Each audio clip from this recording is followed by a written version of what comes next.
Bom dia, boa tarde, boa noite. O programa Logos está entrando no ar, um podcast de ideias e debates. E hoje nós temos um assunto, um tema para lá de especial, de utilidade pública. O tema é o seguinte: o direito não socorre aos que dormem. A gente vai falar de algumas perguntas aí que têm surgido nas redes sociais, no meu Instagram, no Instagram da minha convidada. Selecionamos algumas porque o direito é um universo e tem muitas demandas, daria para fazer programa parte um, parte 2, parte 3, mas selecionamos algumas que achamos interessante para a gente estar conversando e assim tá fazendo o esclarecimento aí para nossa audiência.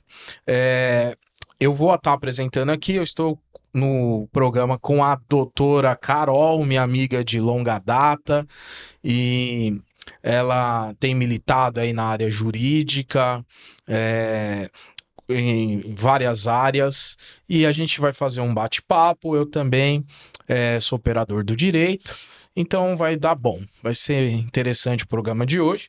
E eu queria já passar aqui a palavra para a doutora Carol, fazer aí uma também cumprimento da apresentação e uma introdução ao assunto. A palavra está contigo, minha amiga, seja muito bem-vinda. Muito obrigada a todos. Quero agradecer ao programa Logos, quero agradecer em especial ao Dr. Wagner Pedro, que tem nos convidado para participar desse programa hoje, né? Um programa interativo. Estamos aqui para responder as perguntas, como ele mesmo já disse. Várias perguntas já aconteceram, né, durante a semana, e hoje nós estaremos aqui para esclarecê-las. Maravilha.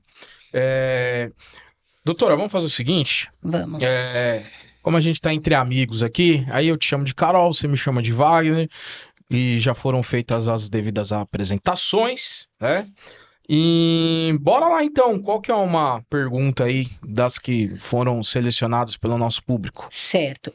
A primeira pergunta foi a seguinte: é, a pessoa desapareceu. Por exemplo, meu marido desapareceu, e aí o que que eu faço? Não encontro esse homem, sumiu, em questão jurídica. Não só aquele, vou lá fazer um boletim de ocorrência de desaparecido. Não é isso. Eu quero saber em questões familiares, em questão jurídica, como é que fica isso? Olha, uma pergunta interessante, né? Naturalmente, quando a pessoa some, a primeira iniciativa, a pessoa vai lá, vai fazer um boletim de ocorrência e a autoridade policial ela vai fazer a investigação e vai parar lá naqueles desaparecidos, né? Inclusive, quando você pega um metrô aqui na cidade de São Paulo, viu? O Fernando está nos acompanhando, um abraço. É, Naquela telinha do metrô aparece, né? Desaparecido, se você viu essa pessoa, diz que tal número. Mas não é sobre isso que é a pergunta. A pergunta é, pô, eu sou casada, o cara sumiu, não foi localizado, a gente fala em direito, tá em Lins, né? Local incerto e não sabido. Tem patrimônio, tem uma série de questões. E, pô, e não tem certidão de óbito. Ferrou.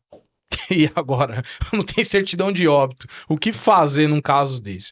Existe uma ação que é chamada ação declaratória de ausência, que visa ter uma decisão judicial em que essa pessoa ela vai ser declarada ausente e automaticamente vai ser nomeado uma curadora ou um curador provisório para gerir o patrimônio do ausente. É uma ação, eu coloquei aqui, ela está prevista na legislação civil, Código Civil Brasileiro, dos artigos 22 ao 39. E acredite se quiser, eu tenho uma ação dessa em andamento, né? A gente não pode é, dar o nome das partes, questão sigilo profissional, né? Segredo advogado-cliente. Mas eu tenho uma ação dessa. Essa ação ela tem algumas fases, doutora Carol, que é o seguinte: se abre essa ação declaratória de ausência, aí o juiz vai pedir para você fazer um arrolamento do patrimônio, né? Aí nesse meu caso são um imóvel, uma casa e mais um segundo imóvel, um apartamento, e também o cidadão ali tinha aposentadoria, né? Faz esse arrolamento, o juiz vai faz a nomeação da curadora provisória. Só que o nome já diz, é provisória. Ela tá ali gerenciando e tal. E em paralelo a polícia tá investigando onde que foi parar essa pessoa, tal, né? Tentando descobrir, manda ofício pro Tribunal Superior Eleitoral para ver se o cara votou no Lula ou no Bolsonaro. Ah, o cara não votou, então não achou. Manda pra operadora celular, pô, o cara usou o celular, pô, o cara não usou o celular. Mas não pode declarar o óbito, né? Aí o que que acontece? Depois de um período de um ano, o juiz ele dá uma sentença convertendo essa curatela em definitiva. Aí depois de um ano, porque o que que acontece nesse período de um ano? De 2 em 2 meses sai uma publicação no edital, né? Diário Oficial da Justiça, né? Senhor fulano, existe um processo em que foi nomeada fulana como curadora do seu patrimônio. Caso você, né, esteja em algum lugar, né, se habilite no processo, né, sinaliza, né, que você não está ausente, né, que você está presente. E aí de 2 em 2 meses vai publicando isso daí. O que que acontece? Chega-se num período de um ano, cara, publicou de 2 em 2 meses, o cara não se manifesta, não habilita-se por meio de advogado, não aparece para responder o processo. Aí o que que vai acontecer? Vai se abrir uma sucessão provisória, ou seja, é como se fosse um inventário, só que ele é em caráter provisório, né? Abre-se um requerimento para o juiz, ó, o camarada não apareceu, tal, vamos fazer aqui uma sucessão provisória, e aí o juiz autoriza, aí você vai fazer um inventário provisório, certo? Aí somente depois desse provisório, somente depois de 10 anos, aí você faz o inventário definitivo, e agora aquela pessoa ali, os herdeiros, assumem aquele patrimônio e é declarado se uma certidão de óbito no registro civil, cartório de registro civil, por morte presumida. É todo um caminho aí que você vai ter que caminhar e dentro da legislação civil. Você vê que é em paralelo à legislação criminal, né? Porque às vezes sumiu mesmo, sei lá, a pessoa mudou de nome, foi embora, aquelas coisas de filme, né? E não vai voltar, ou infelizmente, pior das hipóteses, né? A pessoa até veio a óbito e não foi localizado, né? Sepultado como indigente, enfim. Esse tipo de situação. Carol, é interessante, né? Então a pessoa que passar por isso, ela vai ter que contratar o advogado, né? Que as pessoas elas não querem, elas querem resolver tudo sozinha, né? Infelizmente. Mas não tem como. Tem coisa que vai ter que ter um advogado. E eu acho mais interessante que tem pessoas que falam assim: ah, eu nunca vou precisar de um advogado. Nunca diga isso. Uma hora você vai precisar. Sim, sim. É um profissional. Inclusive sobre o tema, né, doutor? Pouca gente sabe como a lei protege o patrimônio dessas pessoas que estão em lins, né? Em local Você incerto. viu a E- burocracia, né? Perfeito. É É, justamente para poder proteger o patrimônio dessa pessoa. tá vendo?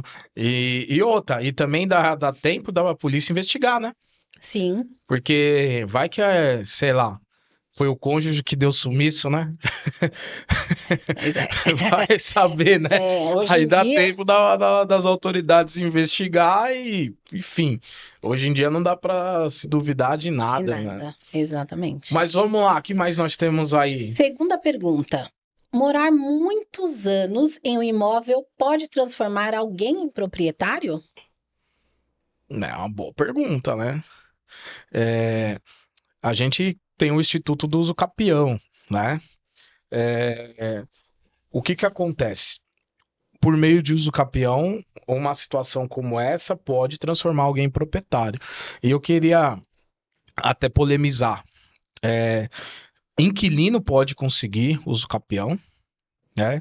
E herdeiro também pode conseguir uso capião. É uma coisa que as pessoas elas não sabem, mas O inquilino depois de quanto tempo, doutor? porque é o seguinte, vamos pensar na seguinte situação. Eu tenho um imóvel e aí eu faço um contrato de locação, então você tem as duas partes, locador e locatário, Perfeito. certo? E aquele contrato, ele vence, só que eu não faço um novo contrato.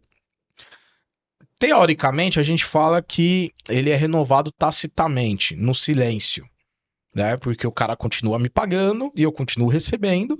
Então, há uma renovação tácita, não precisou eu entrar com um novo contrato. Mas uma coisa que a galera que faz locação não pensa é o seguinte: o contrato, vamos supor que tá entre eu e você. Então vai estar lá, locador e locatário, tá Wagner e Carol. Vigência de 2 anos. Deu os 2 anos, eu não entrei com outro contrato. Ok. Existe, como eu disse, a renovação tácita. Você continua me pagando, eu continuo recebendo, então é como se a relação inquilino e proprietário ela tivesse de pé. Só que aí, o que acontece? Ó, eu vou mais além. Esse imóvel que eu te loquei, ele não está registrado no meu nome no cartório. Não tá. Né? Eu sou o Wagner, mas o imóvel está registrado no nome de João. Só que eu aluguei para você e você, na confiança, que se eu tô alugando, eu tenho a posse daquilo, então eu tenho o poder de alugar para você. Ok, eu aluguei para você mediante posse. Só que eu venho a falecer. E não tem um outro contrato. Porque não foi feito. Tava meio que seguindo o fluxo, né? E aí você puxa lá no cartório e você vê que a matrícula tá registrada em nome de João. Nunca foi registrada em nome de Wagner.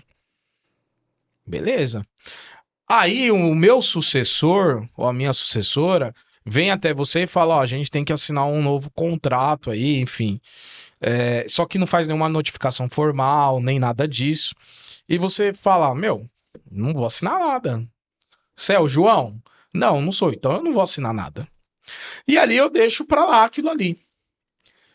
A partir desse momento, começa-se a contar um novo tempo de posse. Agora a posse é sua. Entendi, perfeito. Eu Não espero. contou o para trás, porque antes tinha Sim, um contrato de locação. Mas daqui para frente, passa-se a contar um novo tempo de posse. Aí você vai ficando lá. Se não tem nenhuma reivindicação, você tem condições sim de pleitear um uso capião. Olha que loucura. Outra situação que eu falei dos herdeiros. Pô, vamos lá. Tenho 7 irmãos, a gente mora na casa e dos pais, né? Enfim. Ou nem não necessariamente precisa morar na casa dos pais. Aí morre a mãe, geralmente a galera não faz inventário. Aí morre o pai, geralmente a galera não faz inventário, certo? Só que aí dos 7 irmãos, sempre tem aquela irmã que é a que cuida do pai e da mãe quando tá velho, né? uhum, Não é isso, Fernanda? Sempre tem. Sempre tem, exatamente. Carol. Tem. Os outros E irmãos como não, tem? os outros irmãos não tá nem aí. Estão nem aí pra hora do Brasil. Aí aquela irmã tá lá na casa. Tá lá, morreu o pai, morreu a mãe. Aí os outros irmãos, quando morre pai e mãe, os outros irmãos começam a pentelhar. Não, que a gente tem que fazer alguma coisa, que a gente tem que alugar, que a gente tem que vender. Não, que a fulana mora lá, a fulana é folgada. Sempre tem esse negócio, né? Pô, só que ela que tava lá cuidando dos velhos, né? Só que os irmãos falam que é folgado porque ela tá morando lá e não paga nada. E aí, os irmãos não tomam atitude, não abre inventário, certo? Ou seja, não transmite a sucessão de maneira formal no cartório. E aquela pessoa ela vai ficando, vai ficando, né? Com conta de consumo no nome dela, às vezes vai até na prefeitura, transfere o IPTU. Então, ela é herdeira e ao mesmo tempo ela tem posse. Ela pode também entrar com os capião. Mas tem umas coisas aqui também que é as diferentes modalidades de uso capião que eu queria comentar também, mas só para não ficar só falando, Carol, você quer comentar alguma coisa também, ou de repente perguntar mais alguma coisa, a gente vai Não, só rolando. comentar mesmo que existem muitas pessoas que têm esse direito e as pessoas nem fazem ideia que tem aí essa posse, que tem esse direito legal, né, doutor? Sim, por isso o tema, o direito não socorre aos que dormem, né? A pessoa tá dormindo, né? A Perfeito. pessoa tá dormindo. Mas só para exemplificar, as pessoas falam, qual que é o tempo? Depende do tipo de uso capião. Eu coloquei aqui as 3 modalidades que a gente tem. Por exemplo, uso capião chamado urbano. O prazo é 5 anos, tá? Não existe, não exige o justo título. O que que é o justo título? É o contrato de gaveta. Não exige, tá? Não exige boa-fé. Aí você fala, mas o que é boa-fé? Então a pessoa está de má-fé? Não, não é isso. A boa-fé aqui é exatamente porque ela não comprou. Né? Então quando fala boa-fé aqui, está falando de comprar. Ela não comprou, ela é a situação da herdeira, ela é a situação do inquilino, ela é uma outra situação. Então aqui no urbano não exige boa-fé, não tem a necessidade dela ter comprado. Justamente porque não exige o justo título, tá? E a finalidade dela é moradia. Ela quer morar, né? Inclusive, ela faz uma declaração que ela não possui outro imóvel. Né? Ela quer só morar com a família dela. Então, nessas condições aqui, ela pode entrar com uso capião urbano. Você já tem um outro tipo de uso capião, uso capião ordinário. Né? Esse aqui já exige um tempo maior de posse, 10 anos. Mas também pode cair para 5 se for para moradia. O justo título aqui já exige. O cara já tem que ter um contratinho lá. Comprei a posse do fulano de tal. A boa-fé exige que tá ligado uma coisa na outra. O justo título com a boa-fé. Ou seja, ele tem boa-fé porque ele comprou. Ele só quer regularizar uma coisa que ele comprou. Uhum. E a finalidade aqui já é interessante. É qualquer finalidade. Não interessa se o cara vai morar ou não. Se ele não for morar, é 10 anos no ordinário. Se ele for morar, aí cai para 5. Cai no mesmo tempo do urbano. E finalmente você tem o uso capião extraordinário. Aqui o tempo é maior. Aqui é 15 anos, mas se for também para a questão de moradia, pode cair para 10, certo? Não exige o justo título, ou seja, o contrato de gaveta, e não exige boa-fé, independentemente da situação, tá? E também a finalidade é qualquer finalidade. Se eu vou morar ou não vou morar, não importa, né? Importa é que eu tenha a posse por 15 anos. Legal? Então são essas as modalidades aí. E existe uma pesquisa em São Paulo aí, aqui na cidade, a gente está falando aqui, esse podcast é capital, que mais de 50% dos imóveis em São Paulo estão irregular do ponto de vista jurídico. O que é irregular? É que não fez inventário, certo? É que não tem um registro, né? Não tem a matrícula aberta no cartório, imóveis irregular. E as pessoas, elas não fazem a regularização. A gente pode até falar de inventário, não sei, eu acho que não tem a pergunta aí, mas também a gente pode até falar um pouco sobre inventários, pegar o embalo se você achar interessante. Carol, se tiver alguma dúvida aí ou alguma coisa a acrescentar. Sobre o inventário, nós já tivemos um caso parecido, na verdade, uma pessoa nos procurou falando a respeito disso, que queria fazer o inventário, mas aí quando foi passado para ela as condições, a pessoa deixou para lá. É o que acontece, né? As pessoas esperam as coisas se complicarem para contratar um advogado. Não deixe as coisas se complicarem.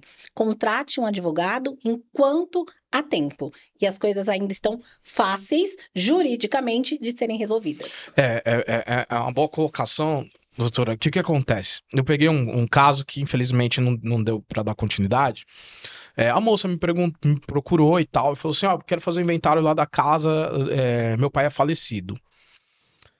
Tá bom, vamos lá. Pedi a documentação. Ela falou que, como era ela e o irmão, que não tinha discórdia, discussão e tal, então daria para fazer em cartório, beleza.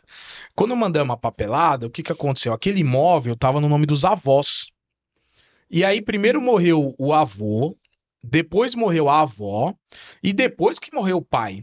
Aí, na cabeça dela, ela tava achando que ela ia fazer o inventário do pai e já ia transmitir direto do pai para ela, mas não funciona assim. Você que tá nos acompanhando. Somou 3 inventários. E o que isso quer dizer? Quando eu fizer o inventário do avô, que foi o primeiro que morreu, eu pago o ITCMD, que é um imposto de 4%, sobre o valor do imóvel cadastrado no momento do óbito do avô. Aí faz o do avô. Aí eu tenho que fazer o da avó. Mesma coisa, eu vou pagar ITCMD, que é 4% a alíquota, né? O imposto, né? ITCMD, imposto de transmissão, causa morte ou doação. Então, sempre que tem morte ou doação, paga-se esse imposto. Da avó na data do óbito dela. E, finalmente, eu pago o ITCMD do pai. nesse exemplo que eu tô dando, da data do óbito dele. Então somou 3 inventários, e fora a escritura do cartório. 3 impostos aqui.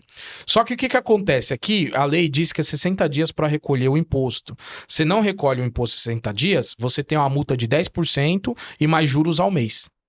Quer dizer, vai só se É. complicando. Quando foi fazer o orçamento, deu mais de 70 mil. Aí ela falou, pô, meu, mas, cara, é um preço de um, sei lá, de um carro. Falei, pois é. Porque acumulou. Não deixe acumular, senão você vai perder a mão. Entendeu? Aí a pessoa fala, pô, mas eu não consigo fazer agora. Se é o primeiro inventário, vamos pensar que lá na época do avô já fosse atrás, dentro do prazo de 60 dias, você pode ir na Secretaria da Fazenda, certo? E solicitar ao procurador do município um parcelamento e pode ser deferido para você em até 12 parcelas o imposto. É isso. Então fica a dica. Dependendo também do valor do imóvel, você pode verificar na lei se cabe pedido de isenção do imposto. Tem isso também. Então, o direito não socorre aos que dormem, informação. E aproveitando, Carol, o que acontece? Às vezes o advogado, se ele vai cobrar a consulta, o cliente ele paga com uma raiva. Só que outro dia eu fui passar a minha filha, Júlia, Fernando, fui passar na pediatra lá em Guarulhos, 300 conto a consulta. A mulher não fez nada de diferente.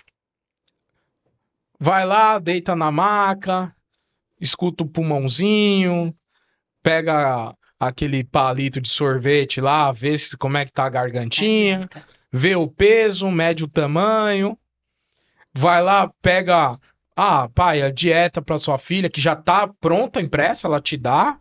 Ela nem fez na hora, então ela dá aquilo para todas as crianças, entendeu? Aí dá uma outra das vitaminas, ó, tá aqui também, já tá impressa, te entrega, entendeu? E passa uma lista de exames, te dá um verdadeiro somebody love, certo? Não acrescentou nada, nada que o chat GPT não podia te falar, e te levou 300 conto e você paga feliz ainda. Que consulta top da pediatra.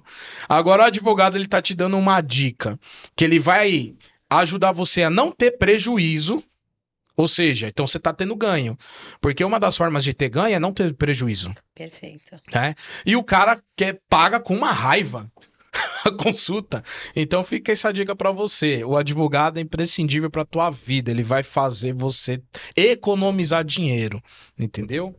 Mas é isso. Carol, o que nós temos mais aí? Chegou aqui uma pergunta, inclusive eu estava olhando aqui, sobre dívida, tá? Uma dívida que a pessoa nunca fez. Como resolver? É uma pergunta boa. Acontece com todo mundo, viu?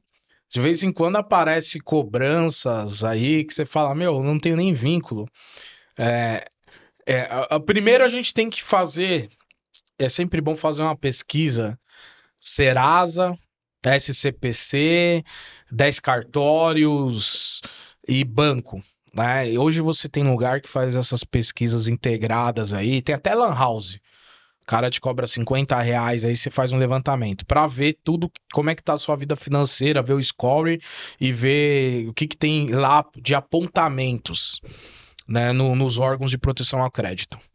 Aí, de repente, você não tem dívida nenhuma, aparece um apontamento lá, empresa XYZ. Segunda coisa, você tem que ter certeza que você não tem vínculo com essa empresa, né? Que não pode confundir nome fantasia com nome jurídico, né? Que às vezes a pessoa. É igual cartão de banco, né? Cartão de crédito, tem uns maridos que às vezes arrumam uns BO com a mulher, né? O cara tá no boteco do não sei da onde lá, passa o cartão de crédito, aí na fatura vem um nome diferente lá, a mulher falou: Você usou esse cartão aonde? Aí o cara toma um sacode porque ele não lembra, né? Porque na verdade na fatura vem um nome e no lugar era Bar do Zé. Passou o cartão, veio Madame não sei das quantas, veio outro nome. Então a gente tem que tomar cuidado, você tem que ter certeza que você não fez aquela dívida, né? Se você tem certeza que você não fez essa dívida, aí você tem que entrar com uma ação declaratória de inexigibilidade do débito. Para declarar nula aquele débito, falar que você não deve esse valor. E aí, a galera me pergunta, tá, como é que fica a questão dos danos morais? Depende. Se houve negativação indevida, chegou a negativar, você vai ter direito a danos morais desde que você já não esteja negativado por outra empresa. Que às vezes também a pessoa ela tá devendo para 10 bancos, né? Aí entra lá uma conta da Vivo, protesta, é indevido o protesto, realmente ele não tem, sei lá, tô citando o Vivo aqui apenas por exemplo, senão a Vivo depois vai me acionar jurídico, né? Exemplificando, uma operadora celular qualquer.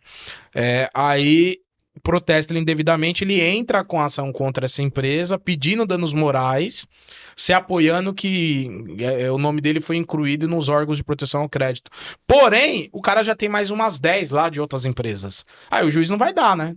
Falar, pô, cara, o seu nome tava mais sujo que puleiro de galinheiro. Então, esquece. Agora, se você é um cara que tem uma conduta ilibada, você não deve pra ninguém, a consulta sua é limpa. De repente aparece lá uma negativação de uma empresa que você não tem nada a ver, vai pra cima que é danos morais garantido pelo tribunal. Isso aí tá pacificado, sumulado, jurisprudência e tudo mais, entendeu? E uma coisa para nós fechar, para eu fechar aqui essa minha fala, Carol, e aí você também complementa, é a questão da quantidade, né, da indenização. Do quanto indenizatório, que as pessoas confundem também. Porque às vezes, pô, tem uma negativação lá de, sei lá, 50 conto. E aí o cara, ele entra com a ação e ele quer ganhar 50 mil de danos morais. Isso não existe, isso é enriquecimento ilícito. Né? A fixação dos danos morais vai ser de acordo com o valor da negativação. O juiz, ele vai ponderar. Certo? Então, assim, pô, 50 conto, ele não vai dar 50 mil de danos morais. Vai dar, sei lá, 5 mil. Entendeu? Agora é diferente, aparece uma negativação lá no seu nome de 50 mil.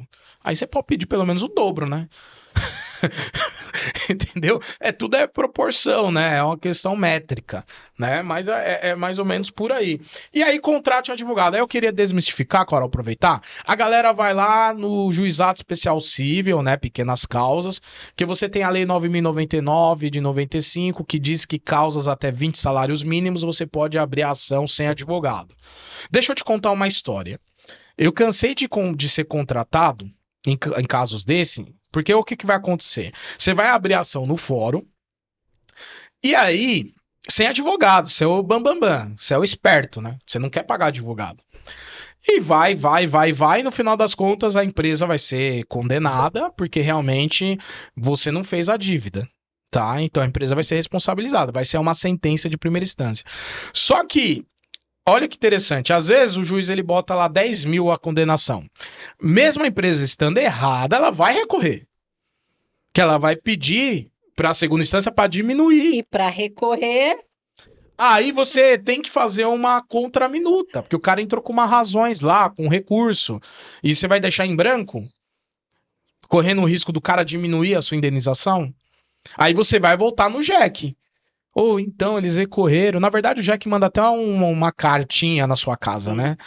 Ah, então, e aí sabe o que o Jack vai falar pra você? Ó, contrate um advogado.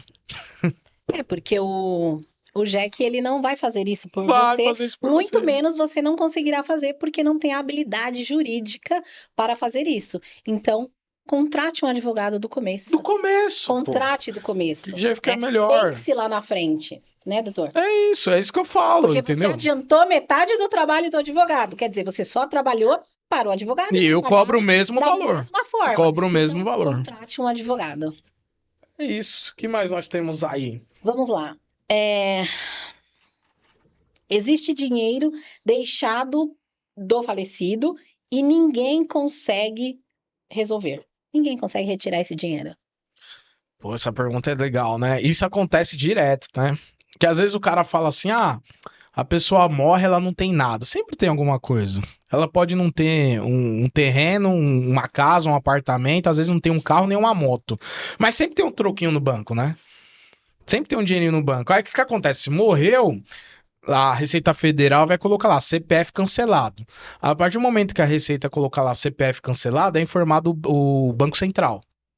Assim que informar o Banco Central, a conta é bloqueada. Entendeu? É bloqueado. Por mais que você seja o espertão lá, não, mas eu tenho o cartão e eu sei onde que tá anotada a senha. Na hora que você for enfiar o cartão lá e digitar a senha, não dá, não consegue sacar, tá? E até porque mesmo se conseguisse, não poderia, porque tem que fazer o procedimento correto. Mas vamos lá. O que que dá para fazer nesses casos? Você tem que pedir um alvará pro juiz, certo? Ou, dependendo do valor, você pode fazer direto no cartório. É uma dica que poucas pessoas sabem. Só que assim, eu vou dar uma dica que advogado se perde, viu? Advogado se perde. Aí aqui a gente orienta o público e orienta também alguns advogados aí que é só Deus na causa, viu, meu? Você vai fazer um alvará em cartório, não adianta você fazer um alvará lá de, sei lá, chega no cartório, ó, faz uma escritura de 50 mil. Sabe o que vai acontecer? Principalmente se for banco como bancos mais criteriosos, que são os bancos governamentais, como o Banco do Brasil, Caixa Econômica Federal. Você vai dar entrada lá numa escritura de um alvará de 50 mil, o jurídico do banco vai negar. Por quê? Porque a lei 6.858 de 80, no artigo 2º, limita o valor a 500 OTNs. Aí eu já vi advogado falando o seguinte: olha só, advogado falando o seguinte: ah, mas OTNs não existe mais. Mas como a lei não foi revogada, você tem que atualizar, meu jovem, pelo IPCA. Você tem que fazer esse trâmite. Você tem que atualizar pelo IPCA. Quando você atualiza hoje, eu não sou contador. Aí é um trabalho de contador. Mas por alto vai dar mais ou menos uns 15 mil. Vai dar mais ou menos uns 15 mil. Então, assim, você tem que ter ideia o seguinte: a pessoa morreu, sei lá, deixou uns 10 mil na conta, vale a pena ir no cartório. A escritura não vai ficar cara. Você paga lá a escritura no cartório, dá entrada no banco, isso vai em qualquer agência ou na agência onde tinha conta, eles vão encaminhar para o jurídico do banco. O banco vai ver que o valor se enquadra dentro dos 500 OTNs e vai liberar. Vai liberar o dinheiro para você. Caminho maravilhoso. Só que vamos supor que o valor é alto, 50 mil, 80 mil, 100 mil. Você vai ter que judicializar, meu jovem. Você vai ter que contratar um advogado, o advogado vai ter que fazer uma petição, vai ter que mandar para o juiz e você vai ter que esperar um alvará do juiz, que é uma autorização. Que aí você vai levar para o banco vai encaminhar para o jurídico, vai ver que foi o juiz que determinou. Aí consegue sacar. Então trata-se de alvará judicial. De qualquer forma, você precisa de um advogado, né? E aí eu já vi, por que que eu falei que tem advogado que dá brecha, né? Eu já vi advogado fazer cartório, valor alto, mandar pro jurídico, o jurídico não aceitar, aí depois ele tem que abrir o alvará com o juiz. Fez dois trabalhos. Porque não se atentou à questão do valor, né? E tem também uma questão que mesmo com o juiz, tem isso também, viu, doutor e doutora que vai ver. Mesmo com o juiz, você pode dar o risco de pegar um juiz Caxias e o juiz também bater na questão do valor. Pô, mas e aí? E como é que eu faço então? Se o juiz pegar, aí você vai ter que, ele vai mandar você emendar essa sua inicial e aí você vai transformar esse pedido de alvará em arrolamento de bens. Corre-se o risco. Mas aí é se o juiz for bem Caxias, né? Geralmente o juiz ele manda liberar. Mas corre esse risco, porque o valor existe, tá na lei. As questões de herança, elas precisam ser bem resolvidas para que na frente você não tenha maiores problemas. Então, de novo, fica a dica: procure sempre um advogado. Maravilha. Próxima pergunta, ela é um tema muito polêmico. É um tema polêmico. O escritório tem um monte dessas, Aparece né? toda hora, né? Isso aí. Toda hora. O WhatsApp, as pessoas perguntando o dia inteiro sobre isso. Então, pensão alimentícia. A pensão alimentícia dura para sempre? Não dura, mas também volta ao tema, né? O direito não socorre os que dormem. Ela também não cessa automático, né? Inclusive é até bom explicar pra galera. Você tem quando fala de alimentos, né? Pensão, você tem 4 tipos de ações. Você tem fixação. O que é uma fixação? Pô, não tem na justiça nada determinado. Aquelas pessoas que falam, não, vamos fazer um acordo de boca aqui. Aí a mulher acredita naquele cara que nunca foi homem pra ela e também não vai ser pro filho dela, né? Aí o cara, não, eu vou pagar, não, vou pagar, sei lá, vou mandar 300 pau todo mês. Aí num mês ele manda 300, no outro 200, no outro 150, porque não tá fixado. Então, essa mãe, ela entra com uma ação, na verdade, o autor da ação é o filho, é o menor. Ela entra como representante, né, pedindo a fixação, para que fique determinado pela justiça o valor correto. Fixação. Você tem uma outra situação que é a revisão. O lance da revisão já cabe tanto para a mãe como para o pai, cabe tanto para um quanto para outro, tanto para quem é o guardião do menor como para quem paga, né? Que seria para diminuir ou aumentar. São de revisão. Por causa de alguma situação que houve, mudou, né, a situação, e aí a pessoa entende, consulta o advogado entende que existe a oportunidade de fazer a revisão. Desculpa, doutor, esse caso aí é quando de repente aparece uma situação nova, como você falou, como por exemplo, o nascimento de 2 ou 3 filhos, que mudou totalmente a condição que era anterior. Acontece também, um exemplo, o jogador de futebol vira e mexe é preso, né? Que o cara ele tava no Corinthians lá, na atividade, ganhando um rodo de dinheiro. O cara, depois ele vai para um clube menor, ou ele aposenta, né? Aí tem que fazer a revisão, irmão. Você vai continuar pagando pensão pelo aquele salário alto que você pagava. Aí vira e mexe, tem jogador aí se enrolando com isso daí, que não faz a revisão. Você tem também a execução, que o cara tá determinado de pagar, né? Aí chega janeiro não paga, fevereiro não paga, março não paga. O meio de você cobrar isso é chamado de execução da pensão, né? Inclusive, a lei ainda permite prisão civil, hein? Caso, se for pelo rito de prisão, né? Rito é o artigo da lei, né? E o cara não pagar, uma vez intimado, ficar à revelia, o cara pode ser decretada a prisão civil. E finalmente, o caso da pergunta, você tem a exoneração, né? A princesa ou o princeso fez 18, tô pagando pensão. De repente é um à toa, né? Não estuda, não quer saber de nada com nada. Eu vou carregar esse filho até quanto tempo? Não dá, né? Ou ao contrário, a pessoa ela já trabalha, já é independente, já não depende do meu dinheiro, meio que já se emancipou na vida. Então, são várias situações. Aí eu vou entrar com um pedido de desoneração para cessar, para encerrar isso aí.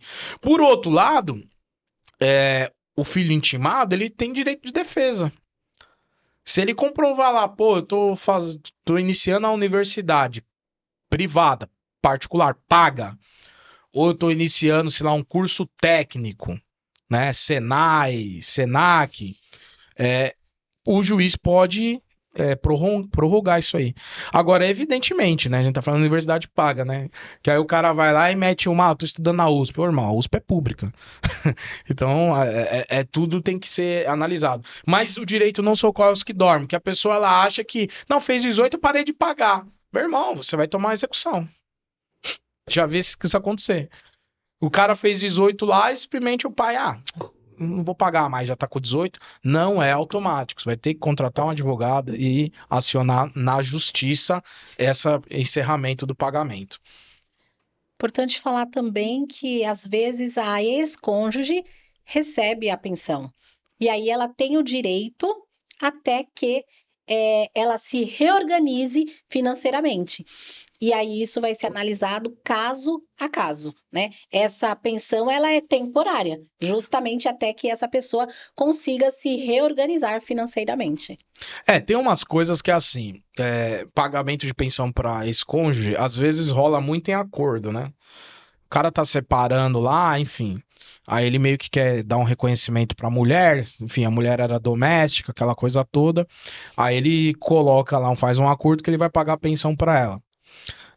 O bom também do advogado é colocar o prazo no acordo. Mas a gente sabe que tem acordo que não tem prazo e que o juiz homologou. E tá lá que o cara vai pagar a mensalidade para aquela mulher, a título de pensão, né, pro ex-cônjuge e tal. E fica como em aberto, tempo indeterminado. Aí numa situação dessa também você vai ter que entrar com ação de exoneração.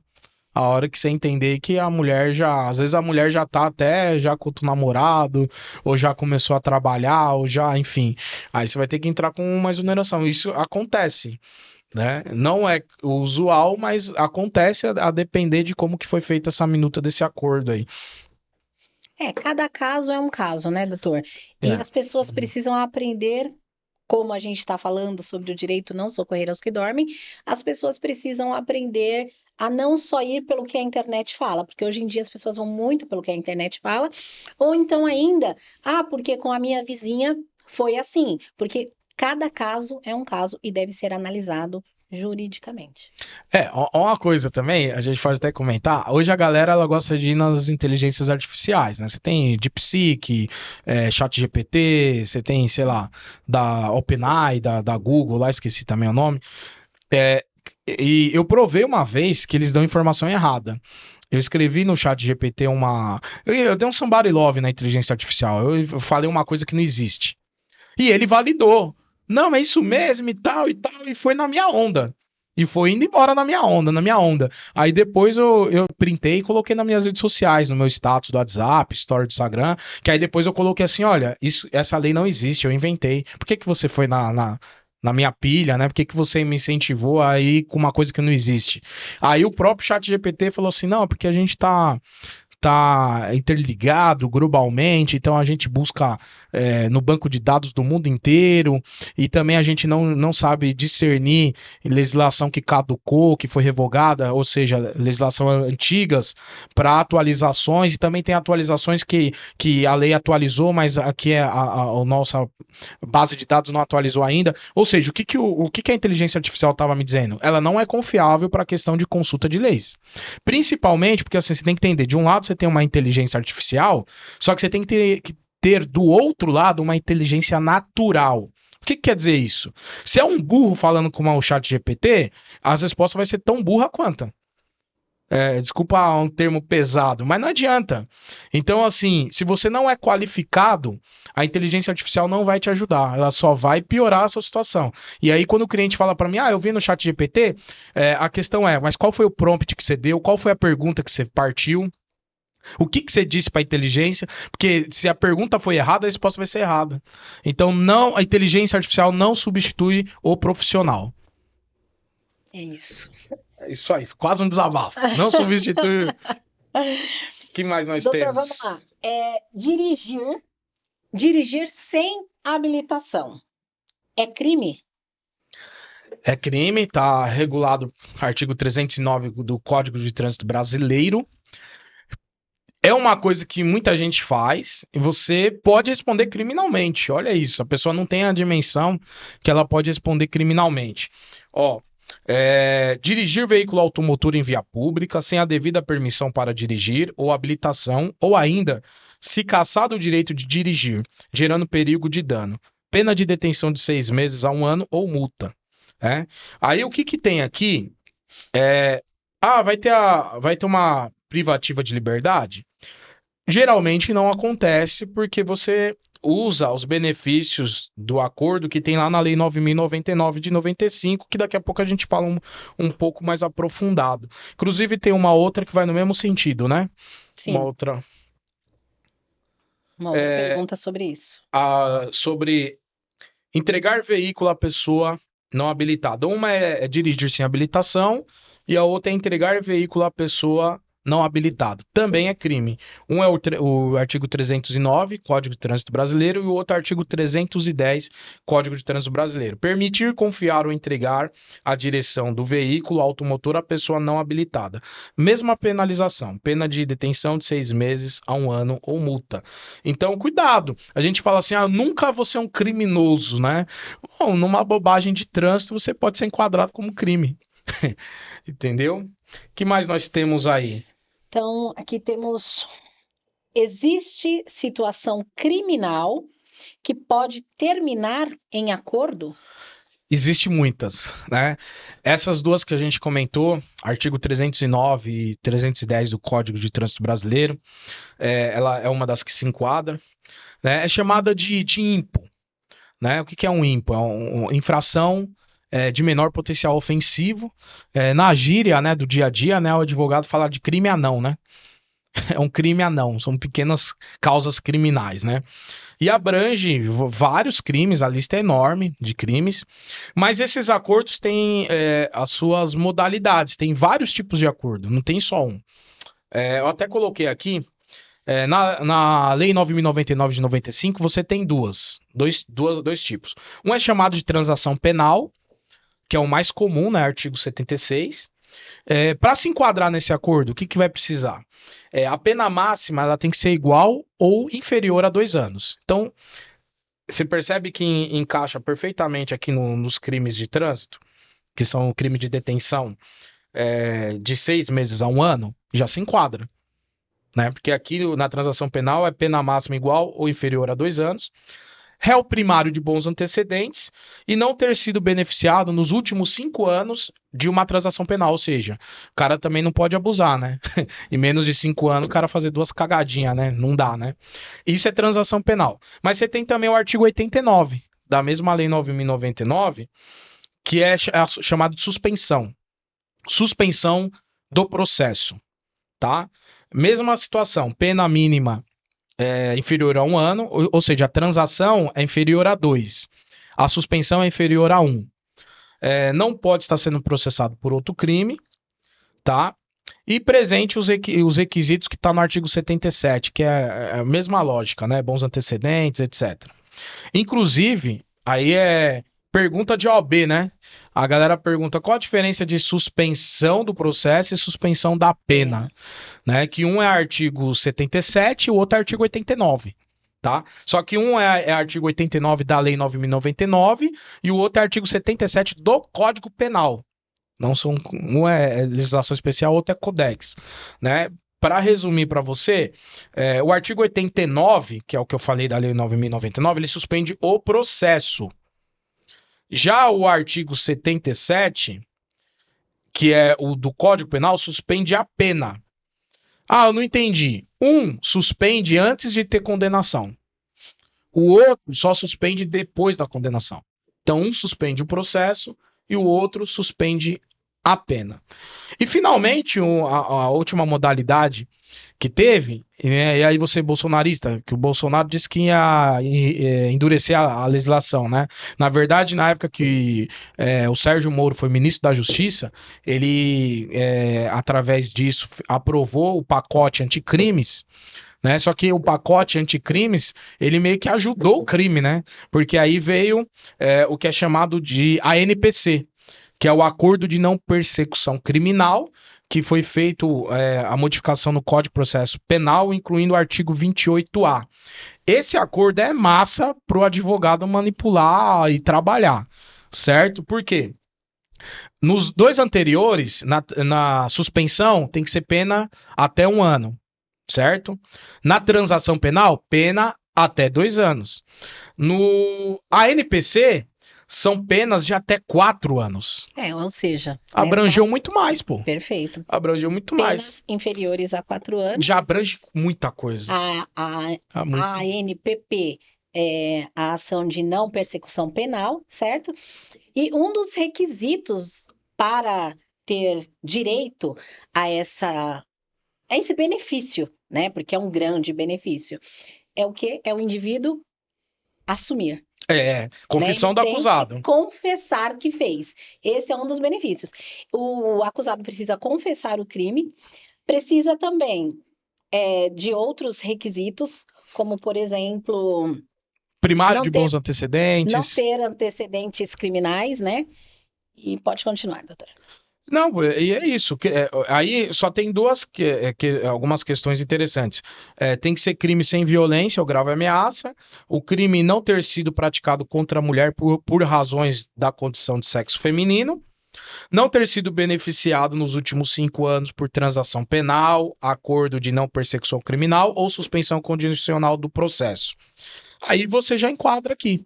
Aí para você ter ideia, para você exemplificar na sua cabeça, eu já fiz 2 casos usando essa ANPC, Acordo de Não Persecução Criminal, de crimes que talvez você aí em casa não sabe que enquadra. Por exemplo, eu já fiz um caso de estelionato, um 171, fiz acordo. Aí você vai falar, pô, mas a pena é de 1 a 5. A pena é de 1 a 5, só que a denúncia tava querendo a condenação em 4. Aí enquadrou. Ou um outro que eu fiz, importunação sexual, artigo 215 do Código Penal. Também pena de 1 a 5, mas na denúncia tava se pedindo 4 lá. Condenação em 4, também enquadrou aqui. O cara no ônibus lá e botou né? Olha só. Botou o órgão genital pra fora, tal, foi enquadrado nisso aqui. E aí chegou o cara tal, e aí doutor tal, não, vamos resolver. Foi feito um ANPC e aí o processo ele é isso. Lá no escritório também, doutor, apareceram vários casos o ano passado referente a crime ambiental, Sim, né? enquadra sim. Crimes ambientais, e aí enquadrou a NPP para diversas pessoas, e aí tem as consequências, né, doutor? Quando a pessoa ela tem direito a esse benefício, a ANPP, né? O que que acontece? Normalmente ela tem que pagar, né? Vai lá do que o Ministério Público solicite que exija, né? O cesta básica, que na verdade é um boleto, né? Tem cesta básica, tem boleto mesmo que você tem que pagar lá Para mensais, instituição valores. que tem vínculo com a justiça, né? Isso mesmo. Maravilha, acho que nosso tempo tá correndo. Vamos fazer Tá, vou mais fazer uma última. uma última, bora lá. Você recebe uma ligação. Compareça à delegacia. O que vai acontecer lá na delegacia, doutor? Muito bom, né? Geralmente quando a pessoa ela recebe uma intimação dessa natureza, a pessoa já fica apavorada, né? Polícia Civil, que tá pegando e tal. A primeira coisa que você tem que ver é que tem 3 formas que você pode ser ouvido. Você pode ser ouvido como testemunha, então na verdade você não é o investigado. Você foi intimado porque você é testemunha. Até trânsito, sabia? Às vezes a pessoa quer dar uma de cara idosa lá, tem um acidente de trânsito, aí chega lá a polícia e tal. Ah, você viu? Vi. Ah, o que você viu? Não, vi tudo. Não, você pode deixar aqui os seus dados? Posso. Ela dá todos os dados, passa, sei lá, 2 anos, daqui a pouco ela é intimada. Ela, o que que é? O que que é? Ela nem lembra, né? Foi um acidente de trânsito que você presenciou e você deu seus dados. Ela pode estar como investigado, o investigado ainda não tem nada certo, né?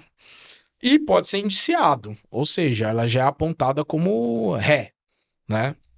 Pela autoridade policial.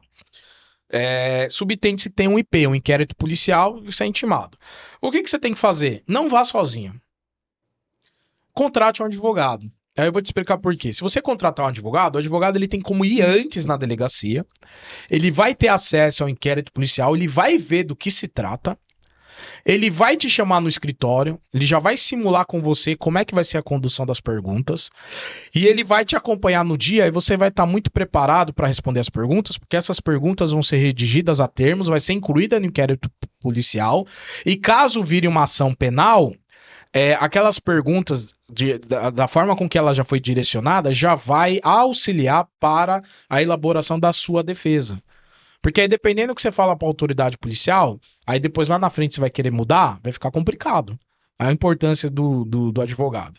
Mas, independentemente nisso, a lei diz que você tem direito ao silêncio. Você também pode ir lá invocar, né, esse benefício, artigo 5º, inciso 63 da Constituição Federal, e você só é qualificada com seus dados, mas você não responde as perguntas. Na verdade, nem vai chegar a se fazer as perguntas caso você invocar o direito ao silêncio. Mas o direito ao silêncio nem sempre é estratégico, às vezes é bom você responder, né?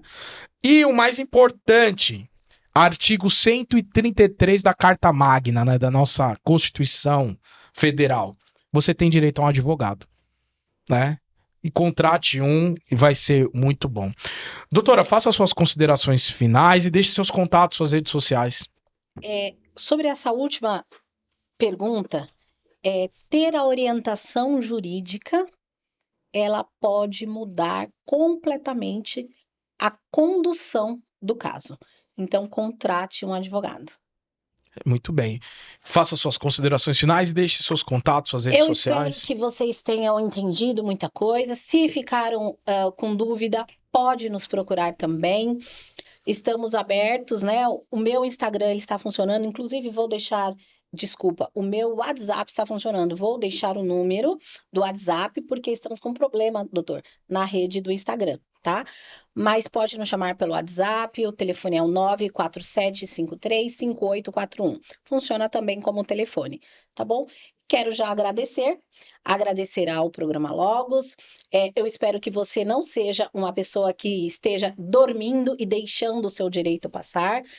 Pense bem em cada situação, não assinem contratos sem orientação jurídica. Então, assim, para tudo. E nós costumamos dizer que o advogado não é só para o mal, né? O preventivo, né? Exatamente, ele é preventivo para que você não caia aí numa cilada, num golpe, para realmente que você tenha sucesso. Maravilha, Carol, minha gratidão. Quero externar aqui a sua presença, brilhantou o programa, sempre bem-vinda. E foi muito importante para esclarecer a audiência, o nosso público aí, algumas questões jurídicas de utilidade pública. Nesse sentido, eu quero te pedir, você nos ajude a compartilhar, deixe o seu like e comentários, sugestões de novos vídeos e temas de programas, tá bom? Para isso, você nos siga nas nossas redes sociais. No Instagram, vai lá, @WagnerPedroLima. Na bio, tem o link do YouTube, que é Explicando. O canal Explicando. E lá você acessa esse programa na íntegra. Mas também vamos soltar alguns cortes de algumas perguntas mais pontuais no nosso TikTok, que também é @WagnerPedroLima. Quero agradecer a sua audiência, o seu carinho, agradecer a Carol, agradecer o Fernando nos bastidores, nos auxiliando na parte técnica. Vamos ficando por aqui, tamo junto, meu forte abraço, Dr. Wagner Pedro. Bom dia.